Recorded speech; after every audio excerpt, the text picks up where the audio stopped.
কি সেকেন্ড কি উদ্বোধন করে দিয়ে আসলো আপু, মানে এখন আমি আর আমাদের আসমা আপু,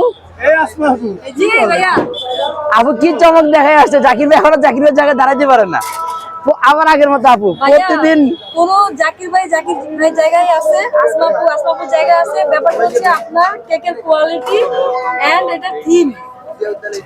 না আমি বিশ্বাস করি না, আমাদের যে পেজ আছে, পেজেও আপনার একটা ভিডিও 1 মিলিয়ন গেছে সিরিয়াসলি আমাদের পেজ, মাত্র 28,000 30,000 ফলোয়ার, ভিডিওটা 1 মিলিয়ন প্লাস হয়ে গেছে, মানে মাত্র 28-30,000 ফলোয়ার, সেখানে 1 মিলিয়ন আমার এখানে চলে গেছে। না অনেক প্রশংসা হয়েছে আপনার, এটা অনেক প্রশংসা হয়েছে। থ্যাংক ইউ সো মাচ, শুধুমাত্র আপনাদের কারণে আপু। ভাইয়া আমাদের কারণ হচ্ছে গিয়ে আপনার খাবারের কোয়ালিটির কারণে। আমি আসলে মানে আপুর মানে বিশেষ করে ওনার কথা বলে শেষ করা যাবে না। আর দাওয়াত দিছে আপু যে আসবে আমি কল্পনা করি না, আরো এত সুন্দর করে প্রেজেন্টেশন করছে ওখানে যে আমি টোটালি আমি মানে সারপ্রাইজ ছিলাম। Thank you so much.